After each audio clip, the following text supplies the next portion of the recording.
जय हिंद सभी साथियों को। स्वागत है आप सभी लोगों का आपके अपने यूट्यूब चैनल डिफेंस आर्मी में। दोस्तों, उत्तर प्रदेश पुलिस भर्ती 2023 से की जो वैकेंसी आई थी उसकी री एग्ज़ाम के लिए जो लिखित परीक्षा पुनः हो रही दोबारा, उसके लिए एक नोटिस जारी हुआ है। और उस नोटिस में क्या क्या चीज़ें बताई गई हैं, बहुत इम्पोर्टेंट चीज़ें हैं। 3 पेज का नोटिस है और काफ़ी उसमें ख़ास चीज़ें बताई गई हैं जो कि आपके लिए, उन बच्चों के लिए बहुत ही ज़रूरी है जो बच्चे एग्ज़ाम देने वाले हैं। समझना उसको बहुत ज़रूरी है, क्योंकि आप अगले 5 से 7 दिन बाद आप परीक्षा में बैठने वाले हैं, तो आपके लिए बहुत इम्पोर्टेंट हो जाता है। तो हम सारे वो दोस्तों सारी जानकारी आपको देंगे, उसमें क्या क्या नोटिस में दिया गया है, क्या क्या आपको ज़रूरी चीज़ें हैं जो बरतनी हैं और सावधानी रखनी है। सारी जानकारी हम इस वीडियो में देंगे। आप लोग बस वीडियो को देखिए, लास्ट तक देखिए, तभी आपको सारी चीज़ समझ में आएगी। और आप लोगों से एक रिक्वेस्ट है कि अगर चैनल पर नए हैं तो चैनल को सब्सक्राइब करिए, वीडियो को लाइक ज़रूर करा करिए। आप लोग लाइक करने में बहुत कंजूसी करते हैं। सभी लोग वीडियो को लाइक करिए और कमेंट में अपनी राय ज़रूर दीजा करिए, क्या आपके लिए वीडियो कैसा लगा। तो चलिए दोस्तों, हम फटाफट देर न करते हुए, क्योंकि वीडियो वैसे भी बहुत लंबा होने वाला है, तो इसलिए दोस्तों हम कोशिश करेंगे कि कम से कम समय में आपको ये जानकारी दे दी जाए। जैसा कि दोस्तों देख सकते हैं ये ऊपर, उत्तर प्रदेश सरकार, उत्तर प्रदेश पुलिस भर्ती एवं प्रोन्नति बोर्ड लखनऊ। ठीक है दोस्तों, हम थोड़ा इसका नीचे की तरफ आएंगे तो यहाँ पर देखेंगे उत्तर प्रदेश पुलिस में आरक्षी नागरिक पुलिस के पदों पर सीधी भर्ती 2023 लिखित परीक्षा का पुनः आयोजन। फिर उसके नीचे दिया गया है लिखित परीक्षा की प्रक्रिया का प्रकाशन एवं OMR उत्तर पत्रक भरने के निर्देश। तो इसमें दिया गया है कि आपकी लिखित परीक्षा का जो प्रक्रिया का प्रकाशन है वो किया जा रहा है, और आपको OMR सीट आपको भरनी कैसे है वो चीज़ इस वीडियो में बताई जाएगी, नोटिस में इन्होंने बताया है।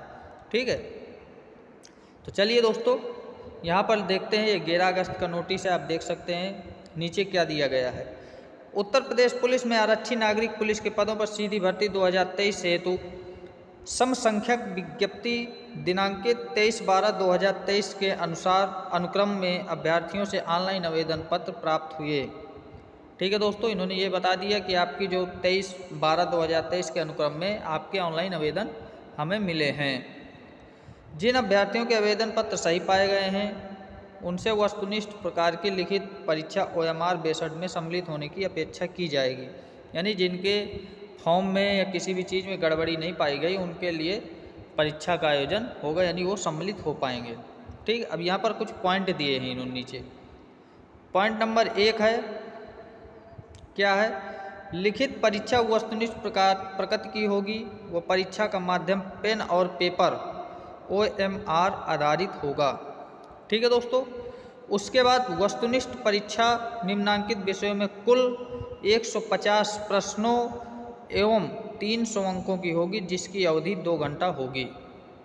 इन्होंने बताया कि आपकी परीक्षा पेन और पेपर से होगी, और दोस्तों आपकी जो प्रश्न होंगे वो 150 प्रश्न होंगे, यानी 150, और एक प्रश्न 2 नंबर का होगा, यानी 300 अंकों की परीक्षा होगी। और आपको 150 प्रश्नों में 120 मिनट का आपको समय मिलने वाला है। ठीक है दोस्तों, ये चीज़ आपको क्लियर है। फिर दूसरा नंबर दिया गया है। दूसरे नंबर में आपको यहाँ पर नीचे देखने को मिलेगा सारणी एक बना दी गई है कि क्या क्या विषय आएंगे और क्या क्या चीज़ पूछा जाएगा। तो दूसरे नंबर में देखते हैं, निम्नलिखित परीक्षा के प्रश्न पत्र की संरचना निम्नवत होगी। अब कैसी होगी, विषय कितने हैं यहाँ पर, 4। पहला विषय कौन सा है, सामान्य ज्ञान, सामान्य हिंदी, संख्यात्मक, मानसिक योग्यता परीक्षा, मानसिक अभिरुचि, बुद्धिलब्धि एवं तार्किक क्षमता। इन 4 चीज़ों से आपके प्रश्न आने वाले हैं। कितने प्रश्न, 150, जो कि अधिकतम 300 अंक होंगे, 2 घंटे का समय, 120 मिनट का टाइम। इन्होंने ये दोस्तों एक चार्ट बना करके भी समझा दिया हम लोगों को। ठीक है, ये चीज़ आप सभी को क्लियर है। उसके अलावा नीचे और आएंगे तो नीचे फिर दिया गया है 3 नंबर। अब 3 नंबर में क्या बताया गया है वो भी हम आपको बताते हैं। प्रत्येक प्रश्न के 4 वैकल्पिक उत्तर दिए जाएंगे। इनमें से अभ्यर्थी जिस उत्तर को सही समझते हों चुन लें। प्रत्येक प्रश्न के लिए केवल एक ही उत्तर चुनें। तदनुसार OMR उत्तर पत्र में उत्तर गोला भरें। यानी 4 ऑप्शन होंगे आपके पास, ए बी सी डी या का खा गा घा। 4 ऑप्शन में आपको जो सही लगता है आपको एक चुनना है, और एक चुनने के लिए आपको एक गोला भर देना है ब्लैक पेन से। उसके बाद चौथे नंबर में है कि आपको प्रत्येक सही उत्तर के 2 नंबर मिलेंगे। ठीक, तो यहाँ पर बता दिया गया है कि आपको 2 नंबर मिलने वाले हैं। 5 नंबर में बताया गया है कि आपको अगर गलत भरते हैं यहाँ पर तो ऋणात्मक अंक का भी प्रावधान है, यानी नेगेटिव मार्किंग भी है इसमें। ठीक है, तो ऐसे में प्रत्येक अगर आप गलत भरते हैं तो प्रत्येक गलत भरने पर आपको 0.5 ऋणात्मक अंक प्रदान किए जाएंगे। यानी दोस्तों आपके 0.5 नंबर काट लिए जाएंगे अगर एक आप गलत भरते हैं। ठीक है, 6 नंबर दिया गया है, तो 6 नंबर में क्या दिया गया है, OMR उत्तर पत्रक एवं गोला भरने के लिए केवल काला नीला बॉल पॉइंट पेन इस्तेमाल करें। आप खाली काले और या नीले पेन से ही आप पेपर भर सकते हैं। ठीक है, ये चीज़ आपको ध्यान रखनी है। वहीं अगर देखेंगे हम अगला 7 नंबर, तो 7 नंबर में क्या दिया गया है, OMR उत्तर पत्रक भरने के लिए उदाहरण के लिए नीचे परीक्षा केंद्र, कोड और अनुक्रमांक प्रश्न पुस्तिका क्रमांक को भरने अंकित करने की विधि दी गई है।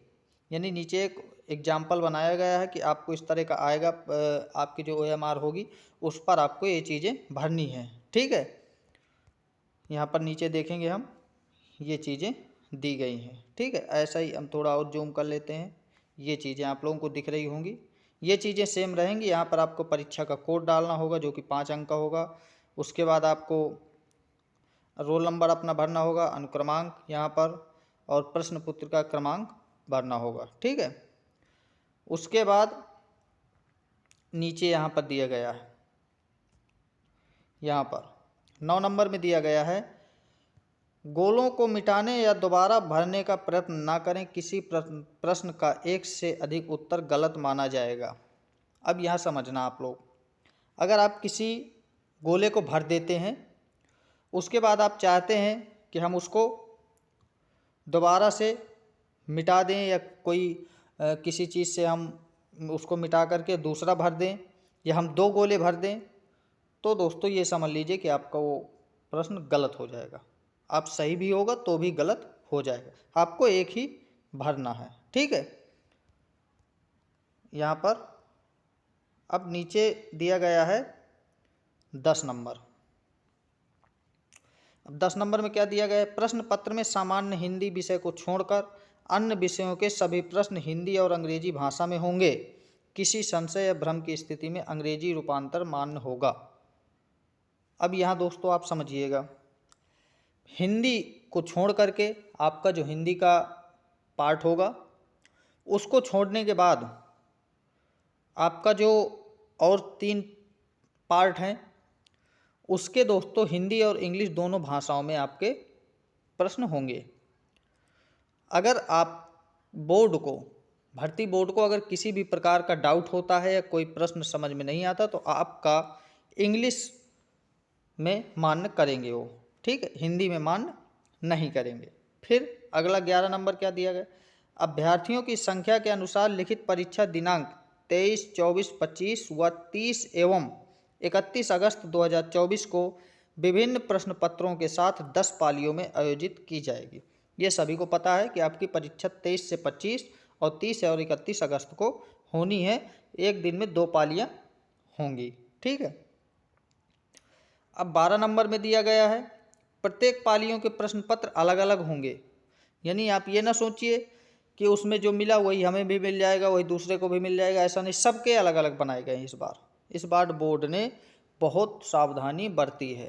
ठीक है, अंकों के प्रसामान्यकरण यानी नॉर्मलाइजेशन की प्रक्रिया बोर्ड की विज्ञप्ति संख्या PRPB 155/2023 दिनांक 18/12/2023 में वर्णित व्यवस्था के अनुसार अपनाई जाएगी। यानी आपकी नॉर्मलाइजेशन भी होगी। ठीक है दोस्तों, उसके बाद 13 नंबर।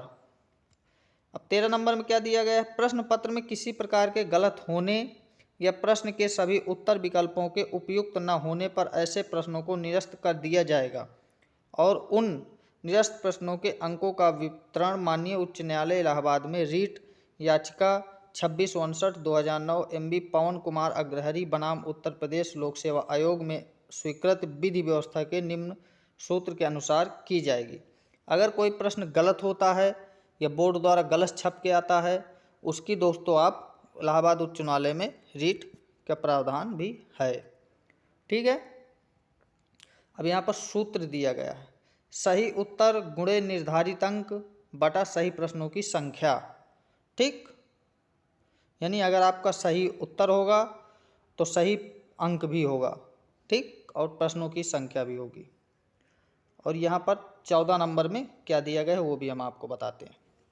बोर्ड द्वारा लिखित परीक्षा के लिए विस्तृत पाठ्यक्रम बोर्ड की विज्ञप्ति संख्या दी गई है। यहाँ पर दिनांक 23/12/2023 के तहत प्रदर्शित किया जा चुका है। पाठ्यक्रम संकेतात्मक प्रकृति का है और परीक्षा के पश्चात पाठ्यक्रम से संबंधित मामलों पर कोई अपील या आपत्तियां नहीं की जा सकेंगी। यानी दोस्तों आपका जो सिलेबस है वो पहले ही जारी कर दिया गया है, जब आपका नोटिफिकेशन आया था वही आपका रहने वाला है। ठीक है, किसी भी प्रकार का कोई डाउट आपको ना रहे।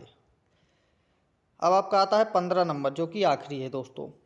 यह सूचना सर्वसाधारण के लिए प्रकाशित की जा रही है, अतः जो सूचनाएं इस सूचना विज्ञप्ति के माध्यम से उपलब्ध कराई जा सक रही हैं उनके संबंध में सूचना का अधिकार अधिनियम 2005 के अंतर्गत पृथक से कोई प्रार्थना पत्र स्वीकार नहीं किए जाएंगे और ना ही उन पर बोर्ड द्वारा कोई विचार किया जाएगा। यानी इन्होंने ये भी बता दिया कि अगर आप चाहते हैं कि किसी चीज़ कोई गलत लिख दिया गया है इस सूचना में या कोई चीज़ चेंज होनी चाहिए और आप लेटर लिख दें बोर्ड को, तो वो बिल्कुल भी स्वीकार नहीं करेगा और ना ही किसी प्रकार का कोई बदलाव होने वाला है। ठीक है, ये अपर सचिव भर्ती बोर्ड उत्तर प्रदेश पुलिस भर्ती एवं प्रोन्नति बोर्ड लखनऊ, ठीक, इन्होंने ये जारी किया। तो काफ़ी इंपॉर्टेंट चीज़ें हैं, इसमें पूरा गाइडेंस दिया गया है। आप लोगों के लिए वीडियो पूरा देखा आपने और सभी लोगों को शेयर भी करिए। और बहुत ही महत्वपूर्ण चीज़ है ये सभी उन बच्चों के लिए जो परीक्षा में भाग ले रहे हैं, और सभी लोग इस चीज़ को समझिए, उसी हिसाब से आप लोग पेपर देने जाइएगा।